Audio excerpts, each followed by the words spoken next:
In this video, I'll show you how I generated over $400,000 in 39 days for one of my clients using this exact campaign structure. Okay, so first things first, I want to help you visualize what this will look like. You're going to have one CBO campaign, and I'll show you exactly how to set all of this up and which settings to turn off on everything. You're going to have a CBO campaign, and that campaign is going to be allocating budget to all of these ad sets that are inside of your campaign, and those ad sets are going to be allocating budget into creatives that are inside of that campaign.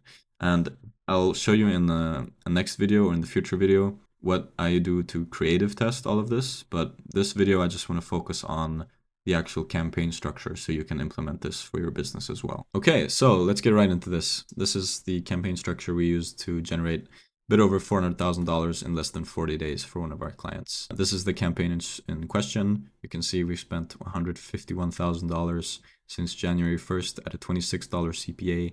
We're almost at a $5,000 daily budget. And the only thing that's been holding us back, honestly, is logistics.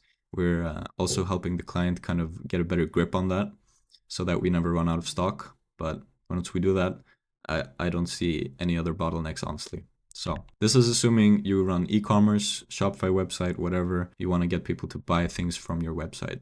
We're going to click sales. We're going to click continue. Then we're going to choose a manual sales campaign and continue. This is the exact setup we use. So manual sales campaign, continue. You're going to call it something, whatever the fuck you want. It does not matter. I call it NL Prospecting CBO. And we're going to turn on Advantage Campaign Budget. And we're going to put the budget at least $100 is what I like to see, because I want Facebook to get as much data as soon as possible. And I will cover this in future videos more about how I actually test creatives, how long I test them for, all of that. $100 daily budget is what I would start at. Then we at the ad set level, I like to use website, because website and shop is going to kind of optimize in a weird way, because you're going to have one group of people that usually buy stuff from shop and one group of people that usually buy from website. So that kind of does impact how you scale, because it's always going to be a bit up and down. So I just take only website, and that also allows me to send them to the website, get their email address. And when it comes to my naming convention for ad sets, or whatever you call it, like naming strategy, I take my batch number, the gender and the age that I'm targeting, the awareness level that the customer I'm targeting is at. Next, we're going to choose our performance goal, which is going to be maximize number of conversions. We want as many people as possible to purchase. For your data set, very important, make sure that your pixel is set up correctly, and you're going to choose that here. Conversion and rent, we're going to take purchase. We're not going to have any cost per result goal. And then we're going to move down. So dynamic creative is going to go away soon, allegedly. It's said this for 4 or 5 months now, but I usually don't use that. I don't use flex ads either. That's kind of personal preference, but I like to keep that off. And for budget and scheduling, always make sure that they are launched at 12 a.m. Ads start competing against each other from midnight throughout the entire day. Otherwise, I see that ads don't really get spent to them if you just launch them in the middle of the day. You want it to be right at the start of the day, right at 12 a.m. For our audience, we're not going to use Advantage Plus. We only use this for sales, for example, like Black Friday or the 1st of July, whatever. We don't use Advantage Plus. It's going to give you good results for 2-3 days, and then you're not going to be able to scale anymore, because the frequency is just going to start becoming too high, and you're just going to hit the same people. It does work very well for sales, but for scaling evergreen campaigns, we're going to click switch to original audience options. And then Facebook's going to be like, hey, are you sure? Up to 33% lower CPA. Just ignore it. Use original audience. You're going to be fine. This is something you're going to want to do before you start your campaign, if you haven't already. I think most of you already have. You're going to exclude a custom audience. So you're first going to create a custom audience. And this completely depends on the business you have. If you have a supplement business, for example, and you know that people need your supplement every 30 days, they're going to need a refill, because the supplement is only usable for 30 days, like one a day. You have 30 units in it, whatever. Then you're going to want to exclude people that have bought in the last 30 days because they have 30 days of product. Or anything that's like a one-time purchase, then I'll stick to 180 days. That's the maximum on Facebook. So exclude the people that have bought in the last 180 days, because we want to acquire as many new customers as possible. That's the goal. We want to scale the business, right? You're going to choose your location. In this case, it's the United States. Then you're going to choose your age and your gender. And that's it.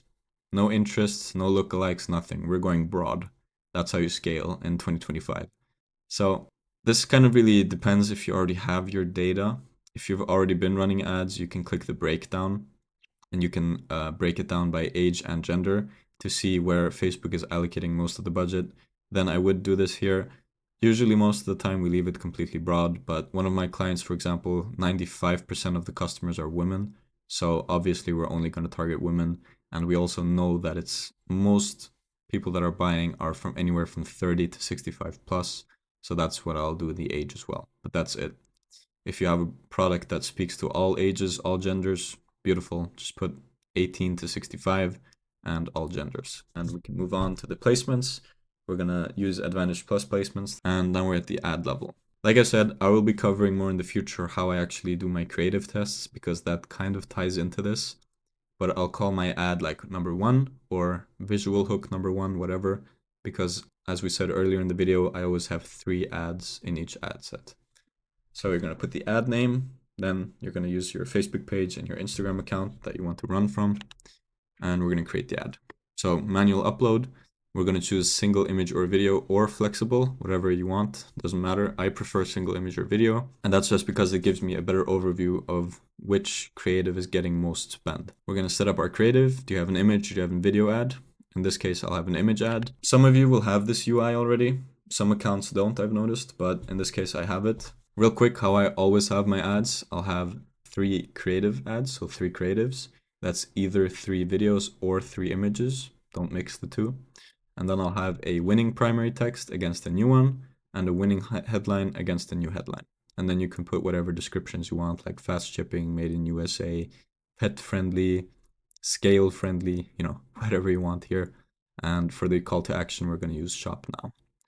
So you can also do this later. You can just skip this and click right into media, but this is usually where I put it in. And we're going to go to media. You're going to upload your first version of the ad that you're testing. So let's say, for example, in this case, I'm doing a us versus them ad. I made 3 versions of it.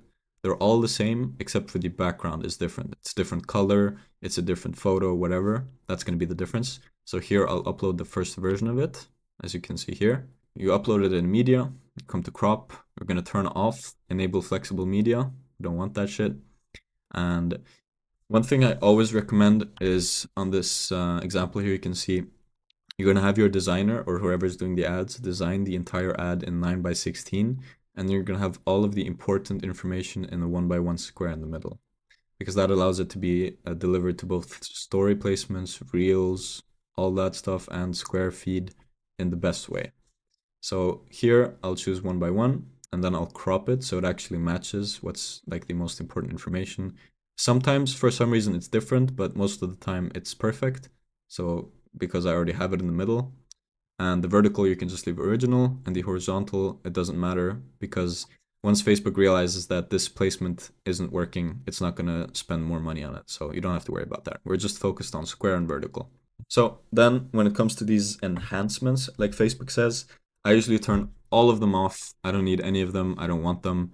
And they will always try to force you to use them. With like 33% of e-com businesses use this, or 65%, whatever. I don't give a fuck. I don't use it. The only one I do like is relevant comments, because it can boost the engagement if you have like a really relevant comment. Also, just quick side note for comments, make sure to audit your comments every now and again, like maybe once a day as part of your daily routine, because that can really hurt your performance. So keep track of what people are commenting and delete any negative feedback. You don't need that on your ad. You're paying for people to see your ad, to see good stuff. Don't have that negative stuff on there. So all enhancements, turn all of them off. I just want relevant comments. That's all I care about. Then for the destination, you're obviously going to put your website or your landing page, wherever you're going to send them. Kind of completely depends. Just also quick side note here, always make sure that your landing page is very connected to the messaging in the ad, so it doesn't feel like they're getting thrown off when they land. If it's like, here, buy this golf club, and then you go to the landing page and it's like, we have the best golf balls. Like, keep it consistent and play around with it a bit. In this case, I'll just send them to my agency website, for example. And yeah, we're going to choose website events. Should obviously automatically be used. We don't need offline events. And in the URL parameters, if you use, I recommend Triple Whale for keeping better track of data and overall performance. you're going to get URL parameters there, and then you're going to put them in here. This is going to give you better tracking. So yeah, that is exactly how all of my campaigns are set up, or in this case, campaign. We only use one campaign per client most of the time. So like I said, I don't use flex ads. I have my first version of my ad, and then I'll click quickly duplicate or duplicate. Some accounts don't have quick duplicate, so click duplicate, whatever. And this is where you're going to put your other versions of your image. The primary text, everything stays the same. The only thing you're changing is the image. And you're going to do the same thing there with the 9:16. Make sure it looks good. And here's kind of an example of what that can look like later. And like I said, I'll go more into depth about this in a different video, how I creative test. But this ad set, the last 30 days, has spent $47,000. And as you can see, version 1 of this ad has gotten $43,000. Now, this particular one was a video ad that was targeting solution-aware market awareness, and 95% of budget went to number 1. So that tells me number 1 is the best version. And then, like I said, I'll cover this in other videos. You can create iterations of number 1 and try and optimize it even further. That's why I use this, because had I used the flex ad for this, I wouldn't be able to see the difference here about how much is spending where. The most important metric that I look for is cost per result. So you can use flex ads. It's going to give you the overall cost per result per image anyway. And if your cost per result is on target, great. If not, turn it off. Simple as that. Now we're going to go into a bit, what if you're already running ads, how you convert to this campaign structure. So first of all, do not turn off your current campaigns. You're going to create a campaign like I did in the video. Start at $100 a day, like I recommend, like I said. And you're going to create an ad set with your top 5 performing ads from your prior campaigns, and you're going to insert them with post ID. So then you keep all of the engagement on it, and you can just create an ad set, like call it prior winners or whatever, and you're going to put in all of 5. And then slowly but surely, you're going to force scale down your other campaigns while going up in the CBO. And like I said, I will be creating more videos about how I actually creative test, but you're going to want to scale down your other campaigns slowly but surely, maybe 20% every few days, and then you're going to give more spend to your CBO. So you're going to try and start to like transfer performance to your CBO. And in the beginning, obviously your CPAs could be high, but they will stabilize very fast because this campaign structure is going to be the absolute best for you. So if you've been running a bunch of ABOs, whatever, just transfer it to this and you'll be golden. So now I'll just explain real quick when you need multiple campaigns. And that could be if you're targeting different countries, obviously. If I target the US, like Sweden, whatever, I'm going to have one campaign targeting the US and then one for Sweden. Same exact structure in both, but you do want different campaigns, obviously, because it's completely different countries, different people, whatever.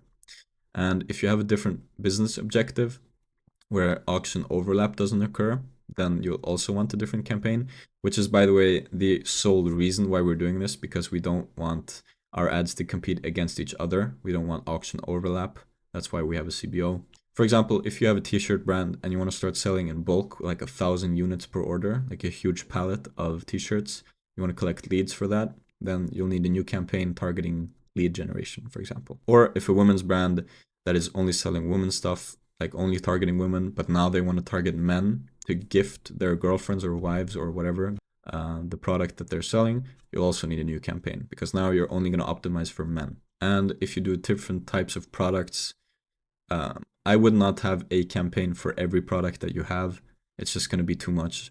Focus on your best sellers and then focus on upselling them. So Facebook is a customer acquisition tool. So you want to upsell your customers on your other products via email, SMS, cart pop-ups, whatever, bundles. But focus on your best sellers, what's easiest to sell, right?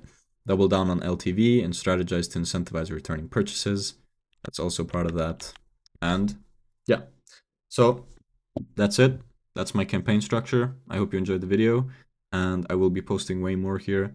I don't have any courses to sell, no mentorships, nothing.